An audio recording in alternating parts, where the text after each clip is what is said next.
Eu resolvi assumir uma postura de, se eu for quebrar, eu vou quebrar agora. Mas eu vou quebrar e tentando empreender aquilo que eu estou fazendo, aquilo que eu sei fazer.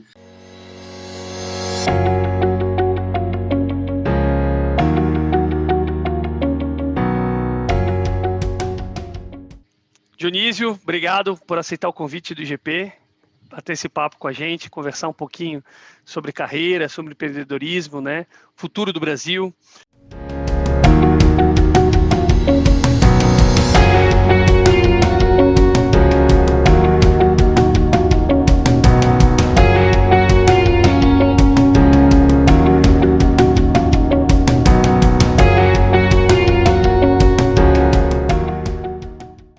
Dionísio, conta para nós um pouquinho da tua história e o que é a iForense. Bom, Diogo, primeiro, obrigado aí pelo convite. Acho que é um prazer estar aqui falando com vocês do IGP. Falando um pouco de mim, assim, eu sou nascido no interior do Paraná, numa cidadezinha chamada São João do Bahia. Tinha 12 mil habitantes. Acabei, depois, fiquei até lá, até a minha juventude, né? Depois migrei para Curitiba. Migrei para Curitiba em 97. Em 98, comecei a me aventurar num trabalho de investigação, lá nos primórdios, lá já começando a fazer investigação desde 98.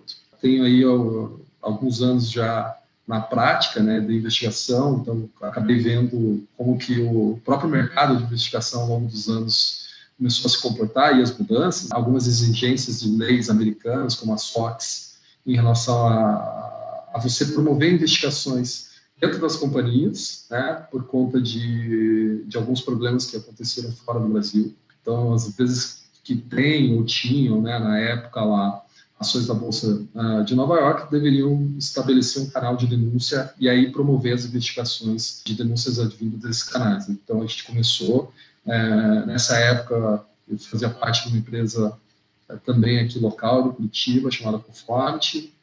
Em 2014, a gente foi incorporado pela Ernst Young, né? Acabei participando do time de forense da Ernst de 2014 até final de 2016. Em 2017, acabou a minha relação com a Ernst Young e aí eu falei, pô, isso que eu vou fazer na minha vida, né? Que eu estava pensando, como eu não sei vender pão, né? Eu resolvi continuar na prática, continuar no mercado e aí iniciar a iForense. Inicialmente, era uma pegada mais de canais de denúncia, né? Então, a gente tem um serviço chamado canal de ouvidoria, onde a gente implanta ferramentas dentro das organizações e aí coleta essas denúncias, já vindo dessa minha origem. Também temos uma outra linha de serviço que é de busca de ativos, onde a gente faz investigações aí para localização de patrimônio de devedores. Principalmente hoje, nossos principais clientes são bancos, mas eu acho que o grande pulo do gato em termos da nossa organização, primeiro é ter como target principal os advogados como os nossos principais clientes. Ao longo desses, a gente está entrando no 4º ano de existência da empresa, então a gente está revendo a questão de posicionamento da marca, de perfil de profissional, perfil de atuação, até porque a gente, ao longo desses 4 anos, aprendeu algumas outras coisas e o mercado está abrindo para outras coisas, por exemplo. Então, inclusive, a gente está numa discussão de o que é a iForense neste momento. É uma empresa que atua principalmente na resolução de conflitos, apoio a litígios e integridade e programas de compliance para as organizações. Eu acho que, grosso modo, somos uma empresa hoje de 21 pessoas, sou eu mais 4 sócios, e além do apoio administrativo, aí a gente tem aí uma gama de, pelo menos, 12 profissionais atuando diretamente ou investigações corporativas ou em busca de ativos, e recentemente a gente está criando agora a nossa área de tecnologia forense. Então, a gente está também, fizemos um investimento alto agora, criando um laboratório forense, que é uma das ferramentas que a gente utiliza para fazer as investigações. É um pouco disso. E, Dionísio, conta para nós, quem busca, por exemplo, uma empresa de investigação? Isso aqui não é uma empresa de detetive, né? Que nem a gente brinca lá, né? Detetive particular. Mas o que faz, de fato, esse processo de recuperação de ativos? Para que serve? Como é que funciona isso? Você tem aí alguns gatilhos. A consultoria na área de compliance, por exemplo, que é o que eu acho que é um dos pilares de governança que acabou surgindo ao longo dos anos. As empresas têm buscado, empresas como a minha, em dois momentos, propriamente dito. O primeiro momento, aquelas que buscam aí se antecipar a riscos. Então, a gente está falando de empresas que querem melhorar seus aspectos de controles internos, criar sua área de compliance, produzir seu código de conduta, criar políticas anticorrupção. Agora a gente está falando da LGPD, então são empresas que vão buscar esse tipo de consultoria, seja ela para se adequar a alguma determinada legislação, alguma regulamentação, ou mesmo para atender empresas, por exemplo, que são empresas grandes. Uma Petrobras, por exemplo, para você ser um fornecedor da Petrobras, você precisa ter um programa de compliance hoje. Em relação às investigações, o grande gatilho, assim, até hoje, nosso investimento em marketing foi muito pequeno. Então, assim, redes sociais não é o nosso caminho. A gente é procurado geralmente por indicação. Então, se eu fiz um bom trabalho em determinado cliente, essa rede de relacionamento tem nos proporcionando essa indicação. A partir do momento que você presta um bom trabalho, até porque não é um serviço, né? Não é um serviço que você compra fácil. E ainda me surpreende, eu estou há 22 anos no mercado, de pessoas que falam assim, eu não sabia que existia uma empresa como a sua. Agora, quando você está falando de pools criativos propriamente dito, né, é quando você tem lá um devedor ou o advogado tem lá a sua carteira de ações de execução, e ele fica muito no processo de júri, Renajude, Passenjude, Infojude, e isso traz para ele uma frustração, porque não acha, quando você tem aí a pessoa que está devendo no mercado, geralmente ela tira tudo do teu nome para fazer uma proteção patrimonial e precisa de uma empresa de inteligência para indicar quais são os caminhos e quais são os elementos possíveis aí para você criar um conjunto probatório robusto, por exemplo, para fazer aí uma indicação de grupo econômico, fraude contra credores e assim por diante. Entendeu? Então, a gente tem esses momentos aí dessas empresas que buscam serviço como o nosso. E, Dionísio, tu comentou que tem aí 22 anos de praça, né, nessa área. Conta um pouquinho para nós dessa jornada até virar empreendedor. Vamos comentar essa tua primeira fase e depois a gente vai ligar a fase do empreendedorismo, para a gente entender um pouquinho dessa tua jornada. Quando eu migrei, né, falando assim, migração do interior para Curitiba, efetivamente eu estava saindo buscando assim, uma evolução de carreira profissional. Não necessariamente era isso que eu pensava lá atrás. Quando eu vim para cá, né, a minha prima casou com uma pessoa, né, o marido dela era um ex-agente da Polícia Federal, que na época que você pensava a Polícia Federal na década de 80 e 90, não é a mesma Polícia Federal de hoje, com todas as soluções e investimento que a Polícia Federal recebeu ao longo desses anos. Ele um pouco se decepcionou. E aí ele saiu da Polícia Federal e abriu uma empresa de investigação. E lá atrás, a gente começou a fazer trabalhos até de pessoa física, né? A gente fazia segmento, né, para ver se o marido traía a mulher ou se a mulher traía o marido. Então, eu brinco um pouco que a investigação que eu comecei a fazer foi muito fora dos muros das empresas. E aí, a partir de 2000, a gente tomou uma decisão que só ia atender pessoa jurídica. E aí começou o trabalho de investigação propriamente dito.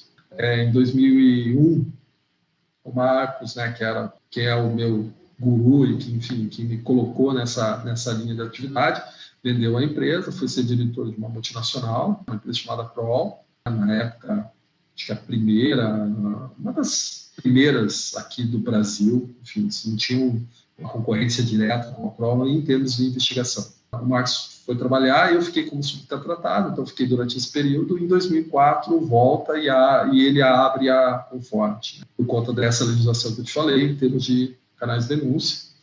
Me convidou para voltar, eu voltei, a gente ficou mais de 10 anos trabalhando juntos. Eu acabei virando sócio da empresa, e aí foi quando a gente foi incorporado pela Ernst Young. Ao longo desse período, eu vim para cá com 19 anos, então vim muito novo, não tinha feito faculdade. Ao longo desses anos eu fiz administração, depois fiz pós-graduação na PUC em planejamento e gerenciamento estratégico. Mas eu gosto de brincar, Diogo, com uma coisa assim, as pessoas falam assim, qual é a formação para fazer o trabalho que você faz? Né? Falo assim, olha, eu brinco que eu sou prático. Antigamente você tinha o prático. E fazer investigação é diferente de uma cadeira de administração, é diferente de uma cadeira de... talvez ali na polícia você tem algo que se assemelha, né, a uma formação acadêmica, a uma cadeira acadêmica. Claro, hoje você tem cursos de investigação, tem várias coisas, mas na época não existia nada disso. E muitas das investigações que a gente fazia, e eu acho que esse é o grande diferencial que eu pelo menos, adquiri ao longo da minha carreira, foi fazer uma coisa muito mais artesanal, porque a gente sempre fazia investigação fora das empresas, era muito mais difícil você buscar informações, coletar dados, processar informações. Tinha investigações que a gente pegava o lixo das empresas. No lixo tinha muita informação. Você não usava esses equipamentos para triturar papel. As pessoas faziam bolinha e jogavam no lixo. E o lixo, para nós, contava muita história. Eu lembro que a gente participou de uma disputa durante 2 anos e todo dia a gente pegava o lixo e todo dia tinha informações da parte contrária, por exemplo, de estratégia jurídica, no lixo. Hoje é muito difícil você fazer isso, é muito difícil para mim. Só que também as pessoas entenderam, né? A palavra investigação, se você falar investigação há 10 anos atrás, ela é uma coisa de polícia, a polícia está chegando, tá? Hoje, né, depois da Lava Jato, depois das Zelotes, depois de todas essas operações de grande porte que aconteceram no Brasil, quando você fala que você vai abrir um processo investigativo dentro das organizações, as pessoas começam a não ter tão preconceito, mas ainda existe um grande preconceito em relação à atividade, entendeu? Então foi um pouco de como aconteceu. E eu saí da Ernst Young num momento de baixa de projetos. Então, assim, eu fui desligado uma questão de corte vertical que aconteceu na companhia. Né? Você está falando, na época, acho que foram 20%, 25% dos colaboradores a nível Brasil. E aí eu voltei para casa, sozinho, né? E aí me deparei, eu e minha esposa, em dezembro, desempregado. Então, aí... eu acho que o estalo do empreendedorismo aconteceu nesse momento, porque eu estava em casa, depois de 2 dias eu liguei um computador que eu tinha, pessoal, comecei a olhar alguns cartões, comecei a ver algumas coisas e, de repente, o meu Skype, não sei porquê, estava logado na minha conta, um cliente que eu atendi há uns 6, 7 anos atrás, né, antes de entrar na Ernst Young, me chamou e começou a conversar comigo sobre um possível trabalho. Eu gosto muito de energia, eu percebo muita energia, e eu acho que esse foi um sinal extremamente importante ali. E ali eu tomei a decisão de abrir o meu negócio, e isso nós estamos falando de há 4 anos atrás, eu estava com 39 anos, eu resolvi assumir uma postura de, se eu for quebrar, vou quebrar agora. Mas eu vou quebrar e tentando empreender aquilo que eu estou fazendo, né, aquilo que eu sei fazer, que é fazer a investigação propriamente dita. E como é que é empreender no Brasil? Um cara que vem, né, de uma jornada, vamos lá, mais como funcionário, né, primeiro de empresas menores, depois de uma grande multinacional, uma Big Four, de repente ele sai e se vê nesse processo de empreendedorismo. Como é que é isso? É muito difícil. Primeiro que até para abrir uma empresa no Brasil é complexo. E eu tive que empreender meio que não deixando de receber meu seguro-desemprego, né? Porque como que eu não podia naquela época abrir mão nem de nada, né? Não podia. Mas eu coloquei alguns desafios, até porque assim, quando você é desligado de uma empresa que você está atuando, assim, eu posso falar de carteirinha, eu estava muito bem fazendo o trabalho, então assim, o desligamento ele aconteceu de uma forma que eu não achei muito justa. Isso para mim, né? Isso é muito pessoal. Uma companhia como ela vê você como número, né? Mas eu sou uma pessoa. Não tem como você não se sentir magoado. Mas eu peguei tudo aquilo que era ruim e canalizei numa coisa muito importante, que era no meu desenvolvimento, na minha capacidade, naquilo que eu sei fazer. A partir dali, eu acho que no 3º dia eu já estava fazendo reuniões de negócio. eu já comecei a prospectar. Acho que a diferença que eu coloco aí um pouco naquilo que eu estou fazendo, assim, eu rapidamente mudei meu mindset e comecei a buscar. É claro que esses 39 anos que eu estava de idade na época, mais ali, sei lá, 15, 16 anos de profissional, né? Eu nunca liderei, eu não tinha liderado um negócio. Eu tinha liderado projetos, eu tinha liderado, mas liderar de fato, não tinha, isso eu nunca tinha feito. Mas eu coloquei algumas metas, por exemplo. Durante, sei lá, 10 meses, eu não retirei nenhum dinheiro da minha empresa. Eu fui sobrevivendo com a minha rescisão da Ernst Young. No primeiro trabalho que eu fiz, eu comprei 2 computadores. Eu comecei a empreender nesse nível. De não ter, é diferente um pouco, por exemplo, você vai abrir uma padaria, você tem que ter lá 100 mil reais pelo menos para comprar o maquinário. Não, eu primeiro vendi e depois comprei o maquinário, que era o computador. Então, começou assim, o meu primeiro projeto. Então, eu vendi um projeto, comprei 2 computadores. Vendi um segundo projeto, comprei mais 4 computadores. E aí eu fui trazendo pessoas que pudessem me ajudar a carregar o piano. Porque enquanto as pessoas estavam produzindo o resultado, eu continuava prospectando. Então, assim, eu comecei a criar, né, e separar algumas coisas. Como eu te disse, lá, né, estava eu e minha esposa desempregada em dezembro. Então, ela, por exemplo, a formação dela é em administração e comércio exterior. Eu falei, Maíra, vamos fazer o seguinte, cuida do financeiro, cuida dessa caixinha que é financeiro, para eu não me preocupar com isso. Trouxe algumas pessoas que cuidam da operação e eu continuei prospectando. Então, à medida com que eu fui vendendo novos projetos e fui trazendo isso para dentro de casa, eu fui fazendo os investimentos na empresa. Ao longo desses 4 anos, eu acho que assim, o que eu vejo é separar muito bem o bolso da pessoa física do bolso da pessoa jurídica. Se você começa a ser empreendedor, e olha, eu vou falar para você, ao longo desse tempo, eu já, sei lá, no primeiro ano, teve um mês que tinha 200 mil reais na minha conta da pessoa jurídica, e minha conta da pessoa física, só para você eu vou contar, viu, Diogo? Estava negativa em 10 mil. Por quê? Não dá para misturar. Então, assim, isso aconteceu várias vezes. Nessa pandemia, eu nem te conto. Essa maioria da barba branca aqui veio muito agora em relação ao grande, né, o isolamento ali em abril e maio, que foi super difícil, né, muito difícil. Então, o empreender, ele tem a ver com você conseguir atender as oportunidades, mas também tem um diferencial. Eu acho que, assim, quando eu fazia o trabalho lá de busca de ativos lá atrás, só colocando isso como um exemplo, por exemplo, a gente dividia em 2 fases. A primeira fase era fazer o mapeamento das relações e tal, e aí conduzir o trabalho. Aí você mostrava isso para o cliente, daí falava, agora para fazer a pesquisa vai custar mais tanto, então tem uma segunda etapa. A gente fazia muito internamente, então, assim, a gente ligava para os cartórios, controlava.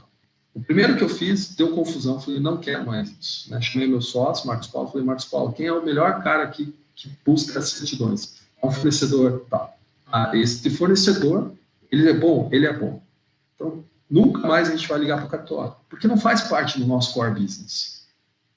Ele tem equipe, ele tem expertise, ele tem o trabalho dele, que é fundamental. Mas ele tem o core business dele, que não é o nosso. Nosso é fazer inteligência a partir das matrículas e não buscar a matrícula. Então, a gente começou a separar essas questões e deixar aqui só realmente o que é do core business. E aí, à medida com que a coisa veio, eu fui engajando outras pessoas e também abrindo a oportunidade para vir novos sócios. Eu comecei lá atrás, eu e mais um sócio que não está aqui, mas ele, né, eu comecei com uma primeira pessoa, não deu certo. Ele queria uma outra coisa para a vida dele, que é natural, enfim, né, estar mais feliz.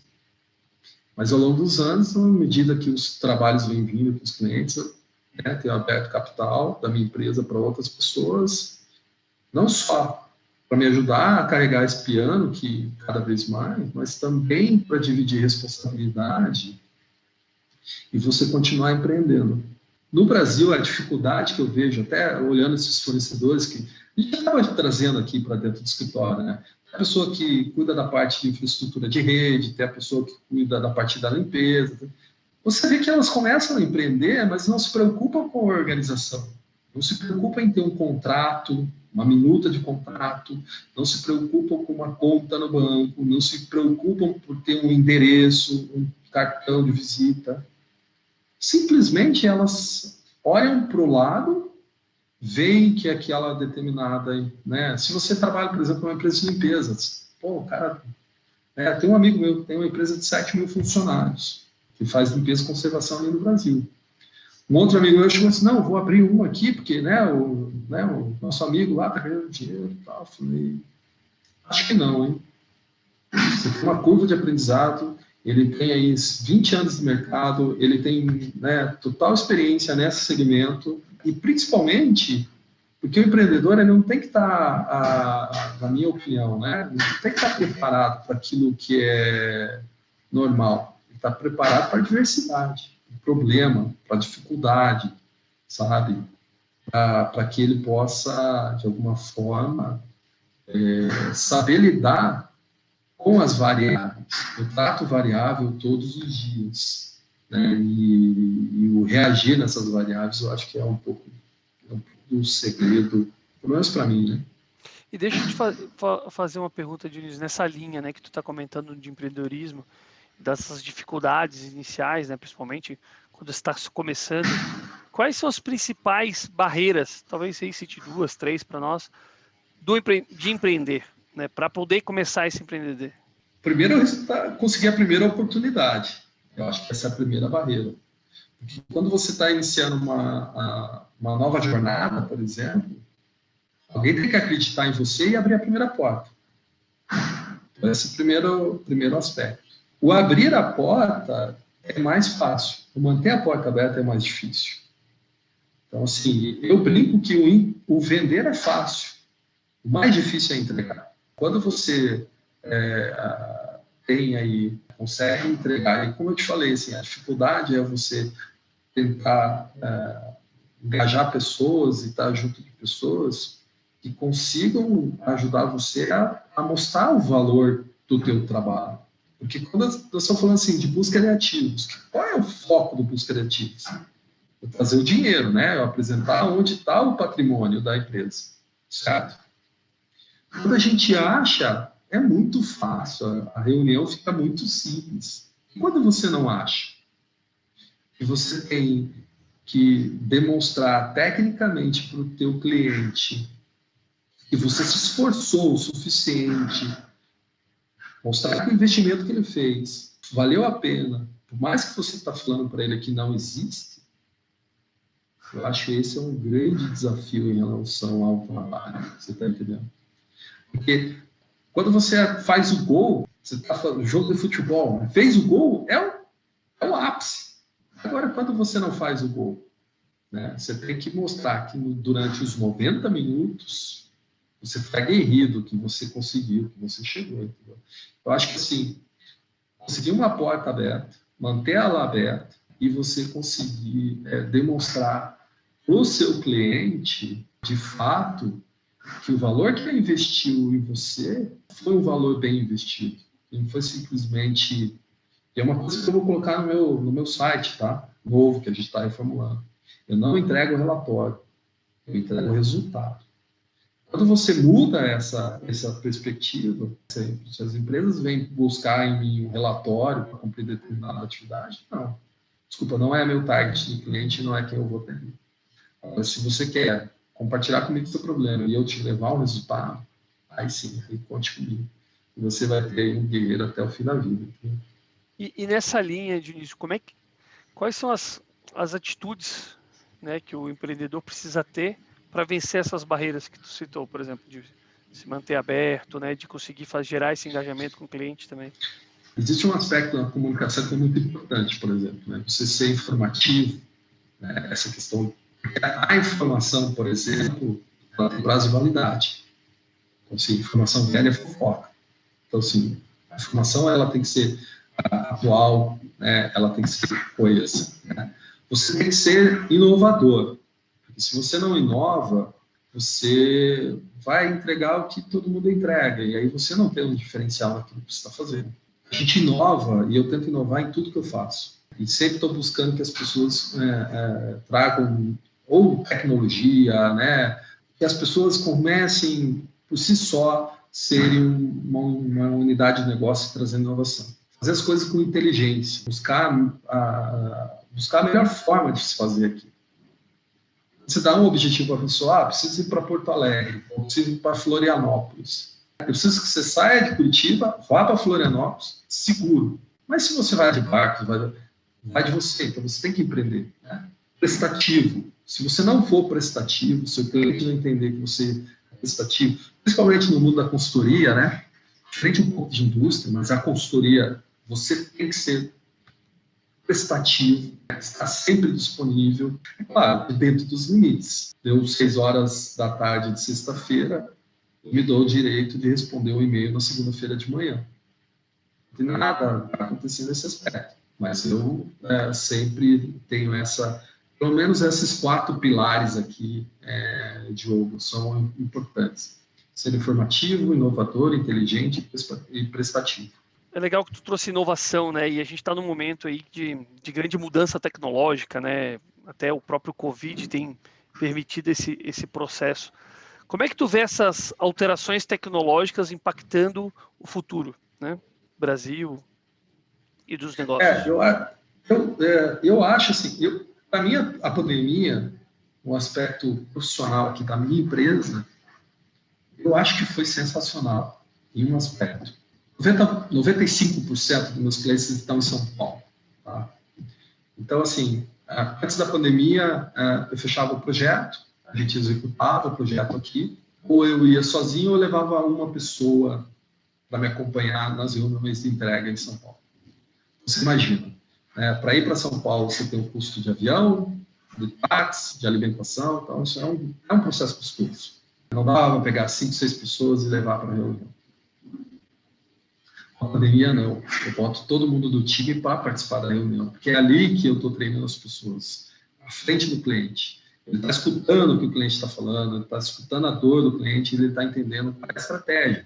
E aí ele consegue entender efetivamente o porquê que ele está fazendo determinada atividade. E às vezes é muito difícil você tentar transmitir para uma pessoa sem que ela esteja dentro desse jogo. Então isso para mim foi fundamental. Alguns aspectos que me preocupam em relação à pandemia é o isolamento social. Tá?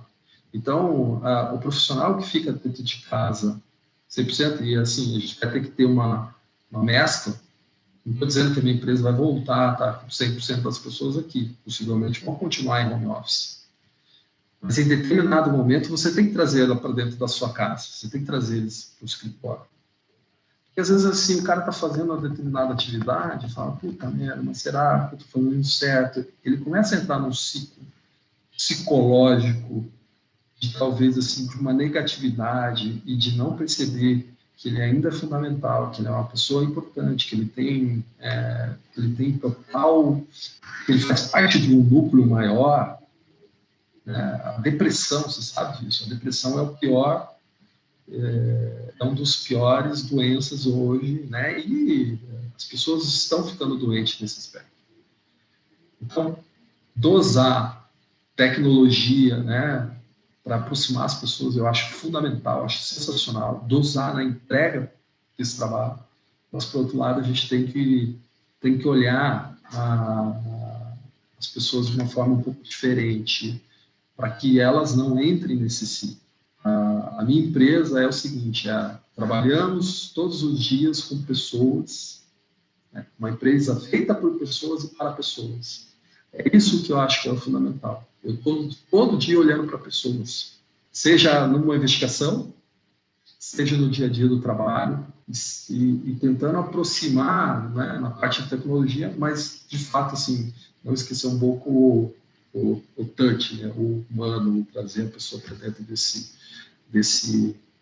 universo e não deixar ela isolada, porque qualquer pessoa que fica isolada por muito tempo, né, ela perde aí um pouco pode perder o foco, aí quando você vai tentar tratar essa pessoa e trazer ela de volta, talvez não dê mais tempo. Entendeu? Então, tecnologia eu acho fundamental para o meu negócio, mas, por outro lado, eu também estou mais preocupado com essa questão das pessoas estar muito afastadas, muito isoladas. A gente tem Não sei se você vê discutido, da mesma forma. a gente tem discutido muito sobre isso, né? Esse foi talvez o grande ano da inteligência emocional, né? A gente fala muito sobre como que nós, líderes, gestores, né, vamos tratar para conseguir garantir a melhor saúde psicológica dos nossos colaboradores, né? Eu acho que esse é um trabalho complexo, né? E nessa linha, aí eu queria trazer para ti, qual que é o papel do líder frente a isso? Como é que você vê o papel do líder, de liderança, aí seja você como CEO ou dos seus gerentes, seus gestores também nesse processo de tanto do well-being, né, das pessoas, mas também do processo de educação e crescimento da carreira? Nesse contexto, eu fico sempre pedindo, olha, fique de olho, em algum momento traga para dentro do escritório, para mostrar que tem essa casa. Sabe, a Dorothy, não há um lugar melhor do que o nosso lar, então, assim, às vezes você tem que trazer as pessoas para cá claro, dentro desse ambiente controlado que é a pandemia que a gente está lidando agora. Né? Eu acho que é um dos pontos que a gente vai lidar para o resto da vida. Então, esse aspecto. O que eu tento fazer aqui é que seja uma empresa... Primeiro assim, Diogo, eu não tenho sala, tá? Então, assim, quando eu fiz a reforma no meu escritório, as pessoas falaram assim, pô, mas onde vai ser a sua sala? Eu falei, eu não preciso de sala. Eu não gosto da palavra chefe. Quando eu venho trabalhar assim, eu brinco com as pessoas assim, eu não me sinto dono. Eu me sinto parte do time.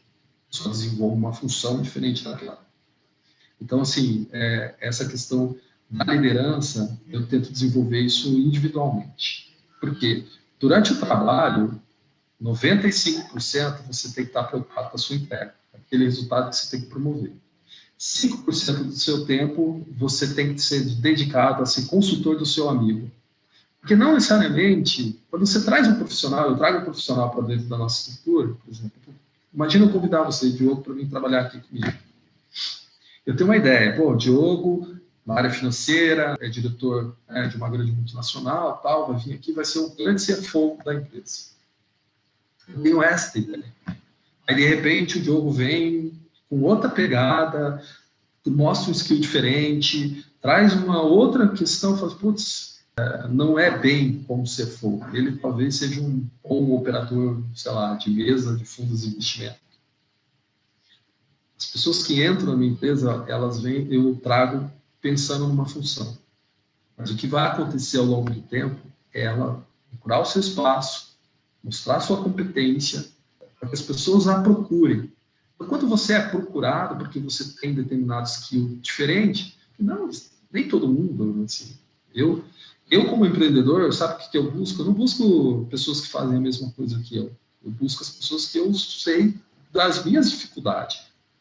Então, se eu tenho dificuldade na determinada área, eu vou trazer uma pessoa para exercer aquela função.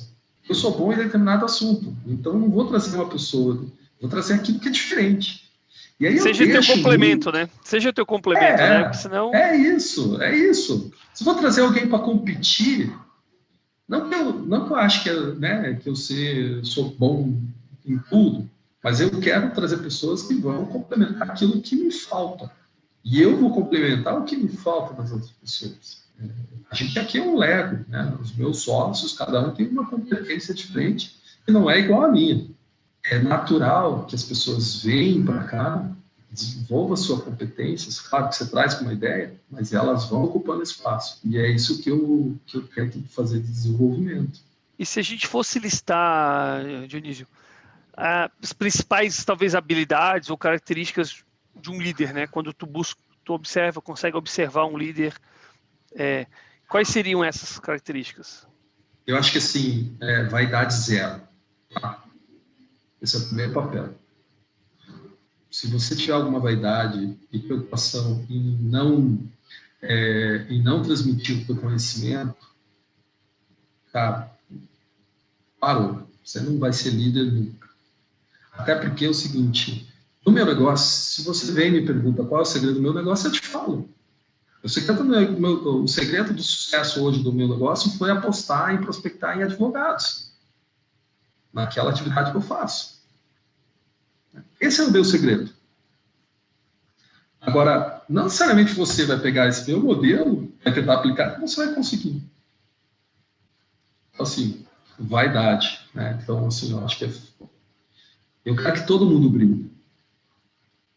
E eu vou dar a direção do barco, vou fazer gestão de risco, vou olhar para o mercado, vou olhar para aquilo que está... Mas eu quero que as pessoas brilhem. A minha vaidade, ela morreu em 2014, quando a gente vendeu a empresa para a Ernest, a gente foi num evento lá em Boca, nos Estados Unidos, nunca tinha nem saído do Brasil. Boca, estava tomando uísque, fumando charuto, fiz uma retrospectiva da minha vida naquele momento, de um cara que saiu do interior do Paraná, lá com 19 anos, sem saber o que ia fazer na capital, e de repente eu estava num evento nos Estados Unidos. A minha vaidade profissional acabou ali. Então, tudo que eu faço, tudo que eu tento fazer, eu transmito para a minha equipe. E tento promover com base na competência que ela vai dar. E aí, essa liderança é natural, sabe? Esse 5% que eu te falei, que se as pessoas te buscam como consultor, que você consegue transmitir uma segurança naquilo. Então, tudo isso faz parte do empreendedorismo. Não necessariamente, assim, você tem biografias, tem várias coisas que falam sobre isso, né? Pessoas que tentam trazer essa questão biográfica de como empreender, né? Você tem aí no Brasil mesmo, você tem grandes caras aí que empreenderam, são super bem-sucedidos e tal. Te confesso que para mim, assim, eu não tenho muita biografia, não sou um cara muito estudioso, né? Mas o que eu tento fazer é fazer com que as pessoas se sintam, primeiro, num ambiente muito adequado, que elas se sintam acolhidas, né? E que se elas estão com dúvidas, a minha porta está sempre aberta, né? Você está disponível para essas pessoas para tirar dúvida e para abraçar, né? Às vezes, abraçar essa pessoa em determinado ponto, né? É o que vai, né? Então, a liderança tem muito isso, né? De deixar as pessoas errarem. Acho que isso também é um ponto importante, assim. Você deixar a pessoa errar. Se você erra num ambiente, claro, dentro de um ambiente controlado. Não estou dizendo assim, expõe a pessoa, não. Se ela vai numa reunião, apresenta algo que não está bem consolidado, e aí ela é questionada e ela entende, mas você consegue contornar aquela determinada situação e seguir em frente, né? Você sabe, você já foi consultor como eu, né? Às vezes a gente não tem a solução ali, certo? Sim. Mas ela vai perceber, vai entender que errou, é importante ela entender isso, e ela nunca mais na vida ela vai esquecer. Deixar as pessoas errarem, se exporem é fundamental no crescimento. E por isso que eu falo para você, a pandemia para mim foi ótima nesse aspecto. E quando interessante, tu falou do erro, né? Porque um dos nossos pontos aqui que a gente fala muito é sobre o que é mais pedagógico, né? O erro ou o acerto, né? O que tu vê isso hoje? Como é que você vê hoje dentro da empresa? Eu acho que o erro é fundamental, entendeu? Porque o erro marca, assim, ela é uma ruptura. E às vezes você tem pessoas que estão muito, muito dentro inserido dentro do projeto, inserido dentro daquele ambiente, você está controlando, você está preservando e tal, né? E às vezes você fala, isso aqui está errado, isso aqui veja assim, mas quando ela está enfrentando um ambiente, uma mesa de reuniões, né? Seja virtual, seja presencial, e ela olha e percebe que aquele ponto que ela errou era um ponto importante, né? Com certeza ela vai se dedicar mais e vai tentar, né, ser mais assertiva, ser mais cuidadosa na questão da comunicação. E assim, reunião, você perde reunião nos primeiros 2 minutos. 2 minutos você tem para ganhar o executivo. E eu falo isso porque, assim, Por sorte ou não sorte, né? Mas o meu negócio, assim, eu não trato com o gerente, eu não trato com o coordenador. A gente só trata com o diretor, presidente ou dono. O nosso grau de exigência é muito alto. A nossa régua é muito alta. Você falar para um CFO que ele não viu uma fraude, o CFO, o cara só faz aquilo e ele não viu a fraude, você tem que estar muito seguro daquilo que você está fazendo. Então, mas eu deixo as pessoas errarem, tá? Eu acho que assim, é fundamental. E você, Dionísio, teve alguma passagem durante a sua carreira que você teve algum erro marcante, mas que serviu como esse aprendizado dentro dessa linha? Nossa, você quer... Aí a gente vai ter que fazer uma outra reunião. Tá? Compartilha uma só com a gente aqui, uma história dessas. Eu vou contar um episódio, né, de investigação, né? Tava eu, mais 2 colegas que trabalhavam comigo, né? A gente estava investigando uma pizzaria aqui no Boqueirão, né? No início da minha carreira. E a gente tinha muito de usar ou codinome ou trocar o nome, né, para não ficar relacionado e tal. Eu entrei tão nervoso, que um dos meus colegas chamava Rogério. A menina foi me atender na pizzaria e falou: "Qual é o seu nome?" Eu, Rogério. Aí, cara, foi algo engraçado, assim. Agora, em termos de entrega, de grandes entregas, vou falar assim, eu já tive alguns erros, mas que foram menores, mas eu já vi alguns erros muito difíceis, né? Por exemplo, você trocar o CPF da pessoa que você está investigando. Então, isso, eu já tive que lidar com situações como essa. Não foi eu que fiz, mas foi um colega que acabou trocando o CPF. Então, em vez de investigar o Diogo Vale, investigou o Diogo, sei lá, Diogo José.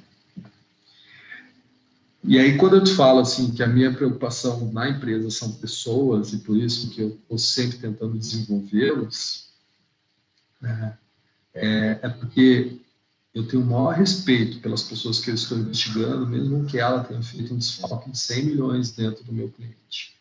Eu fiz uma agora, são 50. Então, se você contar, o desvio foi de 50 milhões em créditos podres. A empresa tem que pagar mais 50, né? Porque ela não pagou o fisco. Então, a dívida é 100 milhões. E ela está tendo que gastar, ela está gastando mais $500 mil na investigação, com os advogados e com tudo aquilo.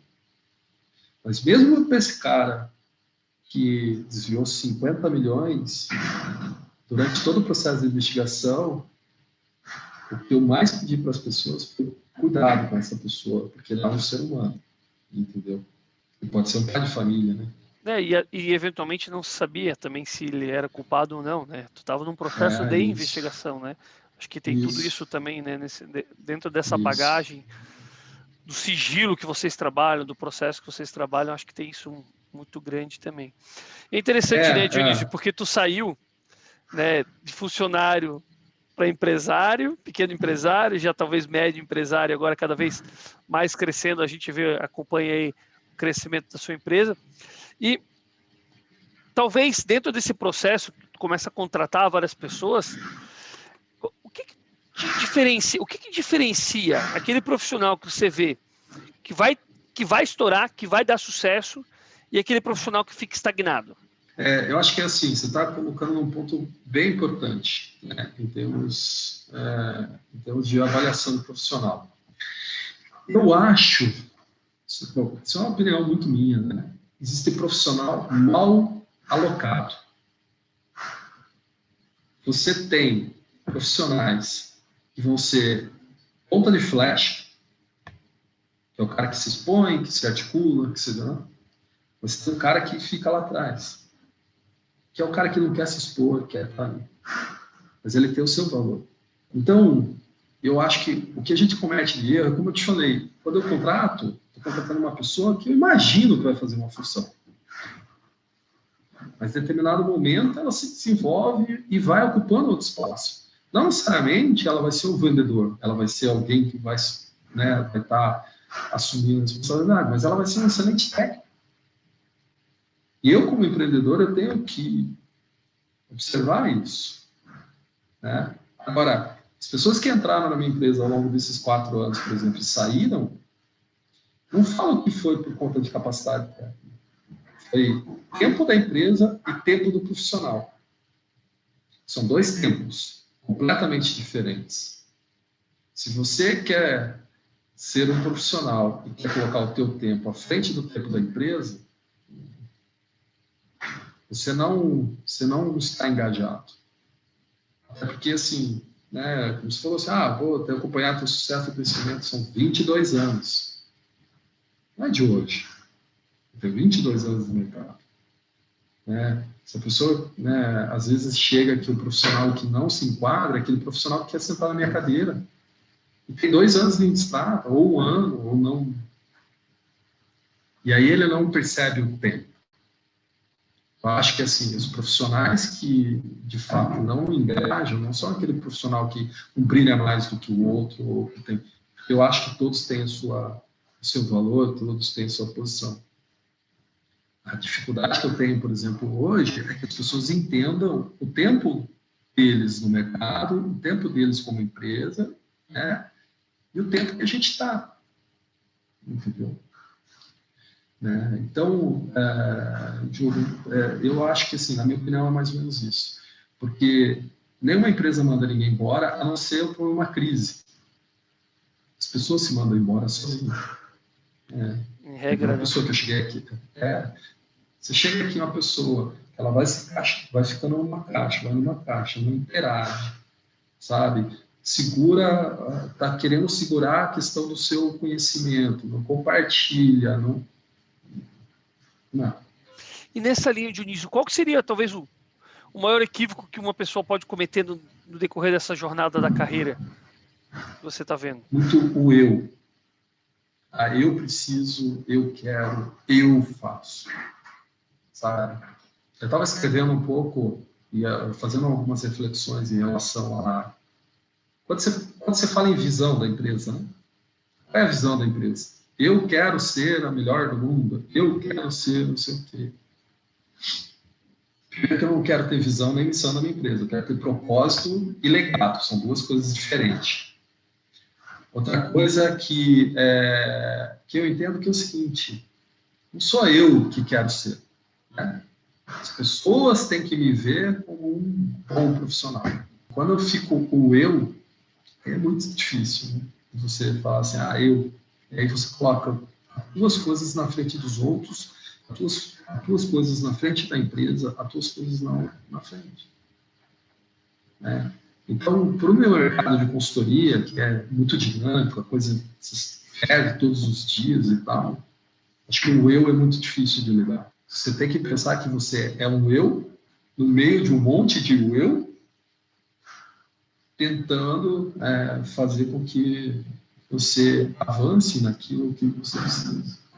Então, eu tento valorizar as pessoas, não pelo eu, mas eu tento pensar nas pessoas que estão ali interagindo com as outras pessoas e as pessoas enxergam elas como consultor. Então, é uma pessoa de quase 60 anos que trabalha comigo há 20 anos. E eu brinco que ele é o mais jovem entre nós. E as pessoas procuram ele porque ele tem uma competência diferente. E tem outro de 18 anos, que tem toda uma vida pela frente, que está todo descobrindo, começou uma faculdade, está querendo mudar para outros aspectos. Então, com isso. Tu comentou o negócio do eu, né? E isso me leva muito a um questionamento que a gente tem se feito dentro do Instituto, que é como é que as pessoas estão se vendo hoje, né? Como é que elas estão, de fato, trabalhando em equipe nesse processo, né? E se você sente que muitas vezes as pessoas elas estão muito mais preocupadas em receber do que dar. Isso é algo que você vê hoje, por exemplo, de uma forma geral? De uma forma geral, sim. Mas eu vou te falar assim, hoje na minha equipe eu não, um ou outro que às vezes foge um pouco da curva, mas as pessoas que tiveram esse tipo de comportamento, ou as pessoas que estão aqui comigo, que estão com esse tipo de comportamento, elas assim, é natural que elas vão para outro caminho. E eu até ajudo ele em todos os caminhos. Tá, como é que isso afeta, por exemplo, a empresa ou mesmo a formação de times? Afeta no seguinte aspecto, né? Eu, por exemplo, assim, comecei falando lá que eu acredito muito em energia. Então, assim, se eu coloco a minha energia para tratar esse tipo de conflito, ou tratar essas pessoas e não é aquele problema emocional que eu te falei, sabe? Não é um problema emocional, porque as pessoas, você sabe, né? Eu lutei, né? Meu sócio lutou contra o câncer durante 8 meses aqui. Meu braço direito, que cuida do meu operacional, né? Né? Me trouxe uma sobrecarga de trabalho. Mas eu estava preocupado com ele pelo tempo dele, com a esposa dele. Porque ele não viria para cá produzir nem 20% do que ele precisaria produzir. Então, esse é o tipo de problema que eu vou gastar muito da minha energia. Agora, se você tem, por outro lado, a pessoa que vem aqui, só causa conflito, não engaja com o time, se fecha como uma concha, não transmite o seu conhecimento para o outro, essa pessoa não merece ter energia gasta, entendeu? Não sei se você está entendendo, assim, é um pouco do que eu vejo. São dois extremos. Perfeito. Vamos mudar um pouco a página aqui, voltar um pouquinho para uma linha de conselhos, né? Acho que dentro dessa tua jornada, tu provavelmente teve muitas pessoas que talvez te inspiraram nesse processo. Não sei, quer contar alguma história de algo que te inspirou durante a tua jornada? Eu tive, né, o meu ex-sócio é o meu guru, assim, se eu sou um profissional dedicado e tenho essas preocupações, eu aprendi com ele. Então, assim, muitas das coisas que ele me falou, muitas das coisas que a gente fez juntos e tal, isso me inspirou há muito tempo. Né? E ao longo dos trabalhos que eu acabei fazendo, né, eu sempre quis trabalhar numa grande empresa. Né? Mas a consultoria me proporcionou uma coisa muito melhor, é estar nas grandes empresas sem estar nas empresas. Você está entendendo? Então, assim, eu tive um ano que eu trabalhei com etanol, tive um ano que eu trabalhei com madeira. E para cada linha de negócio, um executivo ou alguém me inspirou em algum momento, por exemplo. E eu sou muito movido a desafios. Né? Eu assumi uma vez o trabalho ali na PUC, a gente fez uma reestruturação da área de segurança patrimonial. Não sabia nem o que era isso. Fui jogado lá dentro, assim, jogado no bom sentido. Né? Me colocaram nesse desafio sem saber nada, não sabia o que era uma câmera de segurança, não sabia o que era um posto de segurança, não sabia nada disso. Na minha primeira reunião, o cliente chegou e pegou o caderno e jogou, porque ele estava puto. Que é isso? Que é aquilo? Aprendi muito com esse cara, mas muito, né? De preocupação com detalhe, que não era não era alguém que, né, com que eu trabalhei diretamente, né? Ele era um cliente, mas eu me espelhei um pouco nele. Até um certo dia que ele me falou, pô, tá uma bagunça, porque daí a gente colocou umas cancelas na PUC e isso ia gerar uma fila. As pessoas, engraçado isso, quando você muda algum determinado fluxo de acesso, por exemplo, estou falando de um estacionamento, você coloca uma barreira que é uma catraca, ou uma cancela, que você tem que passar o cartão, as pessoas se acostumarem, aquilo vira uma fila.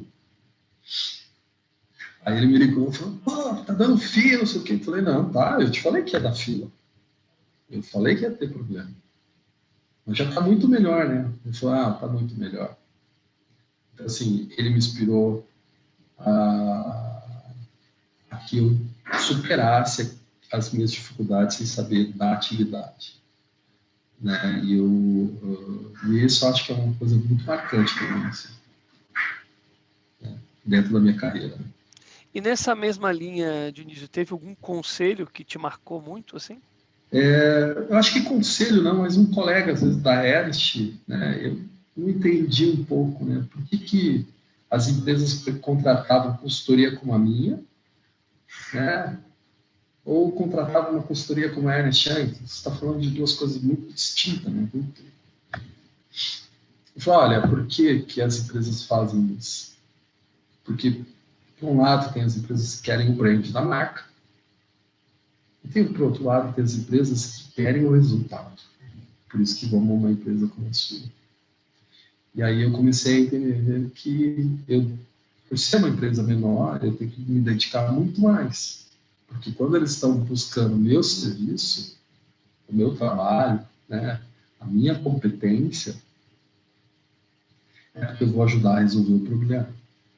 Porque aqui, Diogo, ninguém me liga me falando assim, como é que está seu dia? Não, deu uma fraude aqui, fudeu, né, precisamos fazer outra coisa. Não tem. Eu tenho há 22 anos, só recebo ligação me pedindo ajuda para resolver o problema. Todo santo dia. Eu acho que isso marcou, assim, não foi bem um conselho, mas foi um entendimento que eu realmente não tinha. Eu nunca tinha nem percebido. E eu nunca mais esqueci desse cara. Eu trabalhei com ele, acho que uns 30 dias. Ele era um gerente sênior da Ernst, e esse cara foi parar na ONU. Ele foi convidado para trabalhar em Nova York, de tão dedicado que ele era. Inclusive o meu chefe, na época lá da Ernst, quando ele comunicou, ele falou, porra, leva o meu currículo junto, né? Porque eu falei, uma puta oportunidade. Não tinha como ele negar essa oportunidade. E, Dionísio, a gente vê esse grande crescimento, né, da tua empresa. Mas o que é sucesso para você? O que é o sucesso na vida? O que você considera sucesso? Sucesso, eu considero quando eu recebo uma ligação de um novo cliente que ele está ligando por indicação, né, de alguém que eu atendi. Para mim, sucesso é isso. Ou quando alguém busca novamente o meu trabalho. Para mim, isso é sucesso. Né? Mas pelo resultado. Agora, não é porque é o Dionísio, entendeu?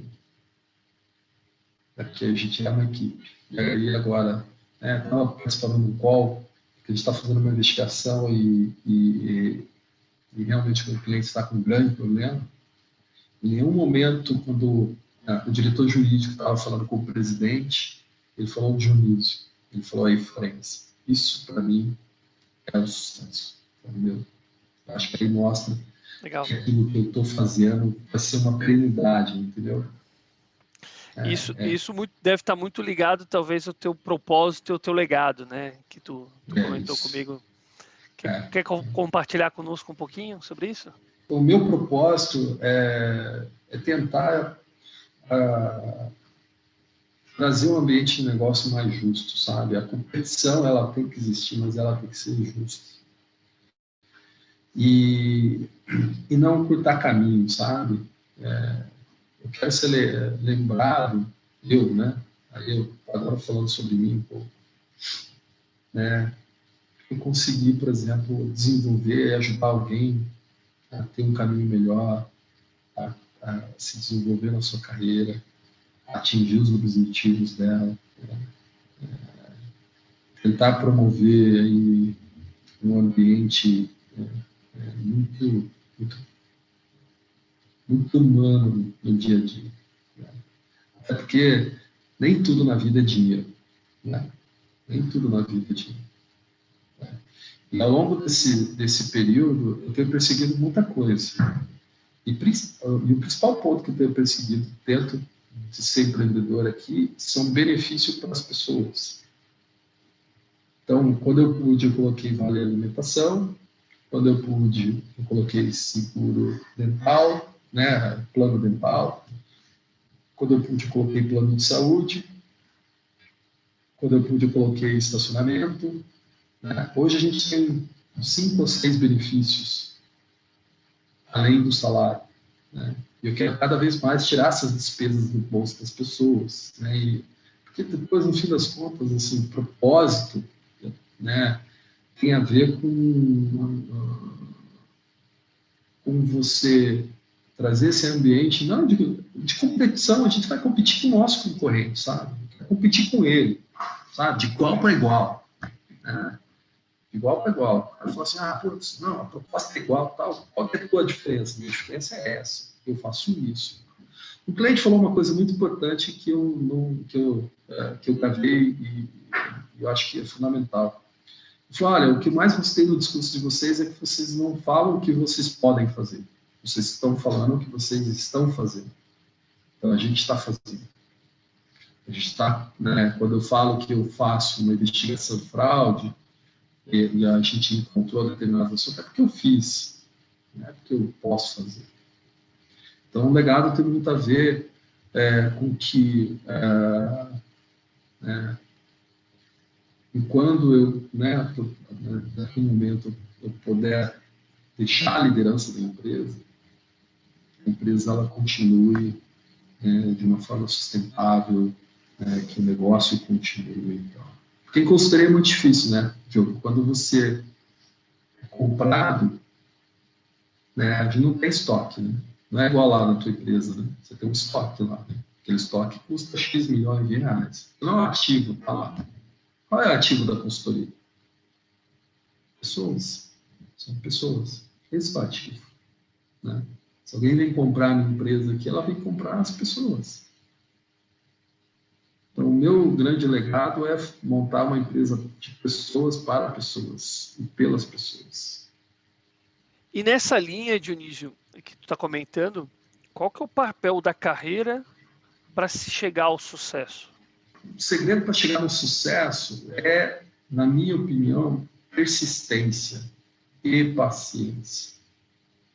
Desculpa voltar no tema de tempo, sabe? Mas se você não tem paciência, se você não espera a hora certa, se você não busca se desenvolver, né, pelas suas competências e não pelo joguinho corporativo, sabe, por, né, tentar mostrar uma coisa que às vezes você não fez, foi um colega que fez e você não dá espaço para essa pessoa, isso, na minha opinião,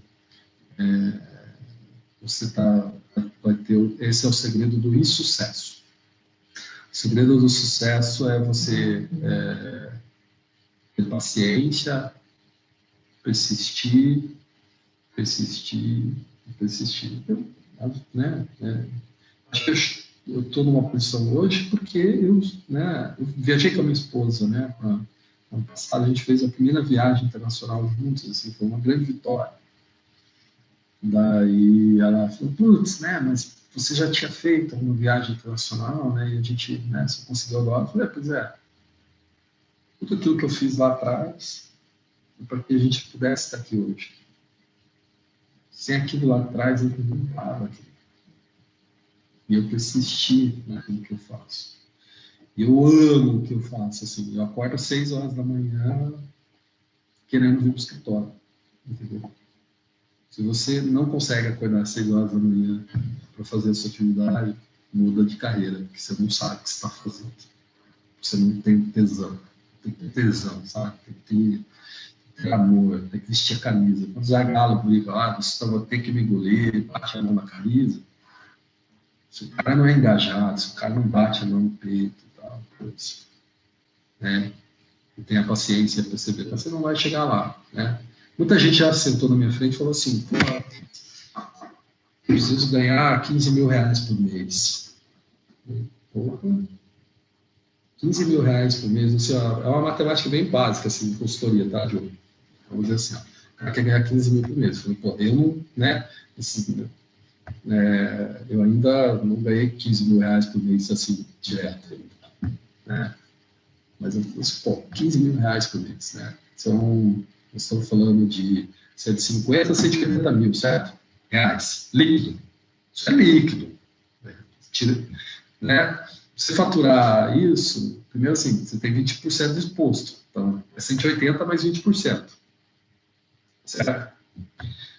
Mas para 15 mil, ninguém entrega sozinho 15 mil. Então, você precisa de alguém para ajudar. Seja um financeiro, seja alguém que vai te ajudar a desenvolver o projeto. A não ser que você faça um programa de computador, faça uma, Mas se você for em consultoria, você precisa de pessoas. Então, você está falando em 180, mais 20%. Né? Mais encargo trabalhista, de 60 a 70. Então, 15 mil vezes 13, né? Porque a pessoa vai querer um 13º, né? São 195 mil. Mais 20%, que é o uso do imposto, são 234, né? O escritório custa mais ou menos uns 40% a 50%, né? Estou falando de back-office aqui, mais 50%. 351. Aí você tem mais umas pessoas que vão te ajudar, imagina ali e tal, mais uns, sei lá, uns 20%. Mais 20%. Pra você ganhar um salário de 15 mil em consultoria, você tem que vender quase R$500 mil. E para vender R$500 mil, rapaz, dá uma suadeira. É uma suadeira. Você não tem noção. Né? E isso é para não deixar nada pro teu bolso ainda, né, Dionísio? Pô. Zero. E assim, entrando no 4º ano de empresa, agora, o ano passado estou fazendo 2 grandes investimentos. O primeiro investimento foi o meu escritório, né, que eu estou terminando agora, mas é um escritório, né, que a gente fez uma reforma, gastamos lá, foi uma grande vitória, porque também tinha uma questão de posicionamento do local. E agora uma área de tecnologia. Então, se eu falar assim, ó, nessa brincadeira, nós estamos falando de mais de R$500 mil, poderia vir para o meu bolso. E eu acho que esse também é um ponto fundamental, né, no empreender. Né? Esses 500 mil eu podia comprar uma BMW, 300 mil, pagar de gatinho, andar na rua, né? E boa. Não. Esses R$500 mil ainda vai para a minha empresa. Eu quero quero tirar R$1 milhão. Não 500 mil. Mas quando eu puder tirar R$1 milhão. E quando eu entender que naquele ano, efetivamente, eu não preciso fazer um novo investimento. Eu não preciso empreender em outra coisa. Eu não preciso desenvolver uma nova atividade. Eu não preciso fazer uma nova competência. Eu acho que vai ser muito difícil. Mas, à medida com que as coisas estão avançando, eu acho que a visão de negócio, eu tenho uma visão de 10 anos. Eu não tenho uma visão de 2 anos, de 3 anos. Assim, eu acho que o meu negócio vai estar consolidado, né, e ele tem um crescimento, viu? Ele tem um crescimento exponencial de faturamento. Mas a consolidação é daqui a 10 anos. Nós somos 4, mais 6 anos. Então, eu tenho mais uma jornada de 6 anos aí, até atingir, eu acho que a maturidade do mercado. Porque até a estatística, né, as empresas que abrem no primeiro ano fecham 50%, eu acho que, né, 90%, 80%, 70% fecham no segundo ano. Né? Quando você está 10 anos no mercado, aí você começa a ter referência, você começa a estar consolidado, você começa a ter outros aspectos, né, nesse contexto. Interessante que tu falou de referência, né? Qual que é o papel do networking nesse processo, tanto de crescimento quanto do processo de liderança e gestão? Acho que é fundamental. E assim, quando a gente tem algumas redes sociais, né? A gente tem o Facebook, tem o Instagram e as pessoas misturam também o LinkedIn, né? Então, grandes. O nosso público, o meu público profissional, está no LinkedIn, não está no Instagram e não está no Facebook. Só que, assim, quem busca, quando você está ao longo da tua carreira, né, trabalhando em determinada atividade, né, você tem colegas, né, que um foi para uma empresa, outro foi para outra, você começa a ter essa rede de relacionamento. Então, saber se posicionar, saber entender, saber buscar aquele colega que é um target importante, mas não para você ir numa maneira ruim, né, de prospecção, né, uma maneira mais simples, né. É nessa forma com que as pessoas acabam se relacionando e aí acabam desenvolvendo novos negócios e faz com que você consiga aumentar aí a sua cadeia de network. Então, tanto pelo aquilo que você fez, ou por um cliente que você atendeu muito bem, né, ou mesmo aquelas pessoas que foram colegas da faculdade. Tá? Então, é fundamental. E eu falo para você o seguinte, ao longo dos anos eu venho desenvolvendo meus vendedores indiretos, que são, né, os meus parceiros de negócio.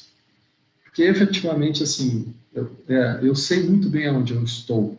E eu sei muito bem aquilo que eu não posso fazer ou que eu não tenho competência para.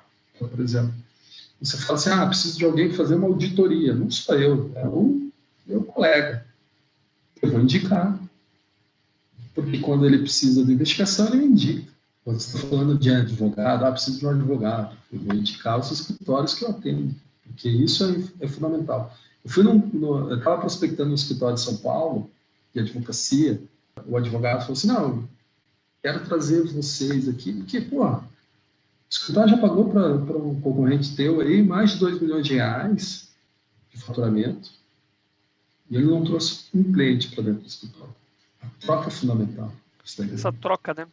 E essa troca ela está relacionada também à troca de experiências, né? Assim como a gente está aqui hoje, né? Batendo esse papo, conhecendo um pouco mais da sua empresa, um pouco mais sobre você.